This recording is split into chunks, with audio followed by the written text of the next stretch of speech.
July August ছাত্র জনতার গণ অভ্যুত্থান দমাতে শেখ হাসিনা সরকারের বিরুদ্ধে বিচার বহির্ভূত হত্যাকাণ্ড, নির্বিচারে গ্রেপ্তার, নির্যাতন এবং অতিরিক্ত বল প্রয়োগের মতো ব্যাপক মানবাধিকার লঙ্ঘন করবার প্রমাণ মিলেছে। এসব ঘটনায় আওয়ামী লীগের সঙ্গে যুক্ত বিভিন্ন গোষ্ঠী, সংগঠন এবং বিভিন্ন নিরাপত্তা ও গোয়েন্দা সংস্থার সদস্যরা জড়িত ছিল।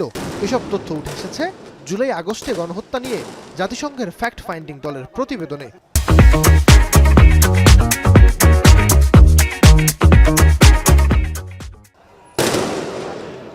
আন্তর্জাতিক সম্পর্ক বিশ্লেষকরা জাতিসংঘের এই রিপোর্টকে একটি আন্তর্জাতিক দলিল বলছেন।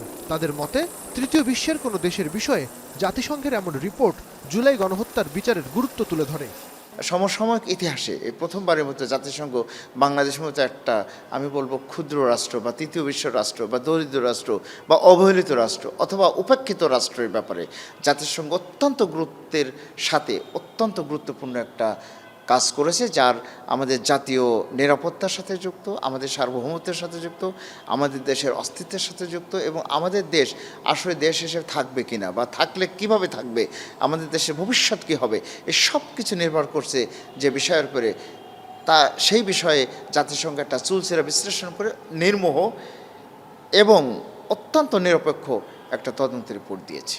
এই রিপোর্ট শেখ হাসিনা ও তার দোসরদের বিচারকে সহজ করতে সহায়ক ভূমিকা পালন করবে বলেও মত এই বিশ্লেষকের। জাতিসংঘের রিপোর্ট প্রকাশের পরে আমাদের এই কাজটা অত্যন্ত সহজ হবে এ কারণে যে অনেক এভিডেন্স যেটা আমরা ন্যাশনালি ডোমেস্টিকলি জানলেও সেটা পাবলিশ করতে হয়তো কমফোর্ট ফিল করছি না বা ভয় পাচ্ছে একটা কিছু হতে পারে, সেটা আমরা জাতিসংঘের সাথে মিলে যাবে, তখন আমরা দ্রুত সেটা সিদ্ধান্তে আসতে পারবো। আন্তর্জাতিক অপরাধ ট্রাইব্যুনালের চিফ প্রসিকিউটর বলছেন, জাতিসংঘের এই রিপোর্টকে গণহত্যার বিচারের ক্ষেত্রে গুরুত্বপূর্ণ এভিডেন্স হিসেবে ব্যবহার করা হবে। এতে কোনো আইনি জটিলতা নেই বলেও জানান তিনি। বিশ্বের সবচাইতে বড় যে আন্তর্জাতিক সংস্থা জাতিসংঘ যখন এই বিষয়ে তদন্ত করে একটা রিপোর্ট দিয়েছে এবং তারা গ্রাউন্ড লেভেলে তদন্ত করে কিন্তু এই রিপোর্টটা দিয়েছে, সুতরাং এই রিপোর্টটা সরাসরি এভিডেন্স হিসেবে আমরা ব্যবহার করব এবং এটা ব্যবহার করতে আইনত কোনো রকমের জটিলতা নেই এবং এটা অসম্ভব গুরুত্ববহ একটা তথ্য ঐতিহাসিক প্রমাণ হিসাবে ব্যবহৃত হবে। তাদের নিরপেক্ষতার ব্যাপারেও প্রশ্ন তোলাটা খুব বেশি কঠিন যে কোনো প্রতিপক্ষের জন্য। সুতরাং আমরা যে তদন্তটা করছি তার সাথে কিন্তু তারা আজকে যে রিপোর্টটা প্রকাশ করেছেন তার সাথে সাদৃশ্য আছে।